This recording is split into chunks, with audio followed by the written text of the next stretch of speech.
is action? Yeah. I'm sure you're supposed to say action, I think. Okay, action. What? Oh, thank you. Alright guys, this is part 2 of making sauce. We already made our meatballs. Now it's time to make some quarantine sauce. First, you're going to get that pot full of olive oil. Now, before I even turn the heat on, I throw the onions in. That's one whole diced onion. I like them to heat up together. Then the onion really lets out all its flavor. Done. Now, I need my wooden spoon because...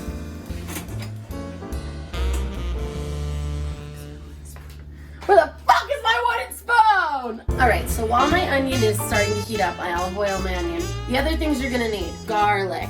This is probably 6 cloves of garlic, but you could do more even. I have Celtic sea salt, oregano, dried oregano. I got black pepper, rosemary. I like to do fresh rosemary. I don't know if that makes me bougie. I have parsley here. Then, because our shelves of canned tomatoes are wiped out, but I did find fresh tomatoes, which, I mean, even better. So I have on the vine tomatoes. I took off their skins and I cored them. So these babies are gonna go in there. This is like 9 of them. I'm gonna do a can of puree, a can of paste, those 9 tomatoes, and if I feel like I need more, I have 1 other can of puree. We're doing things a little bit differently. So these are looking pretty good. And they're like almost translucent. That's what I'm gonna throw the garlic in. So now I'm gonna throw in the garlic.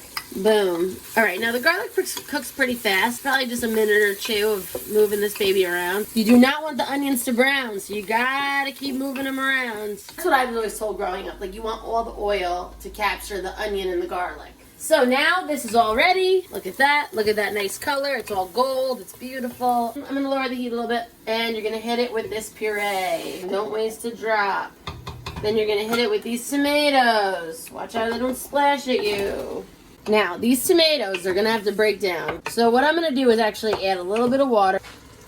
I'm gonna basically just try to cover them. That looks good. Now these guys are gonna break down. And you're gonna add the paste. Now the paste is in, and you know what? I'm actually gonna add the other can of puree. Jesus Christ, I forgot how to use a can opener. So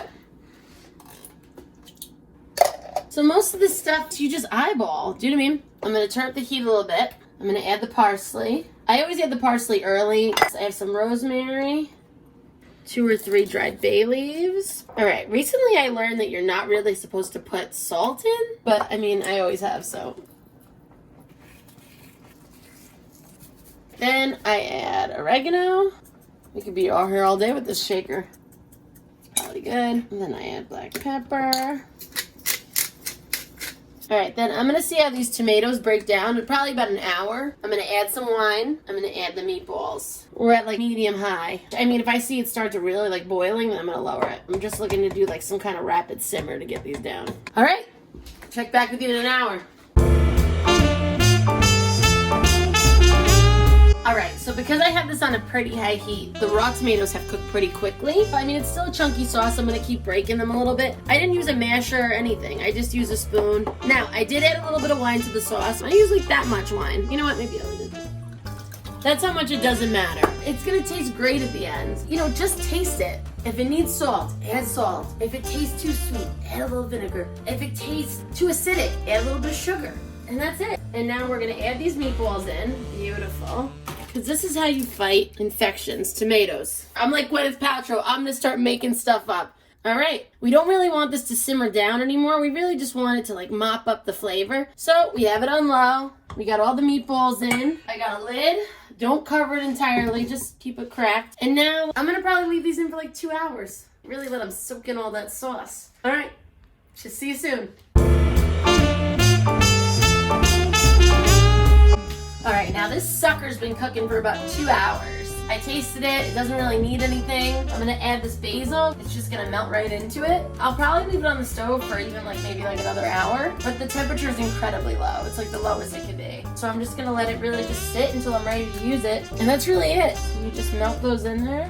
And that's it. You got sauce. If you got any questions, let me know. I'll ask my mom. I ask my mom about how to make sauce almost every time I make it. Because that's just how it is. Alright, go make some sauce.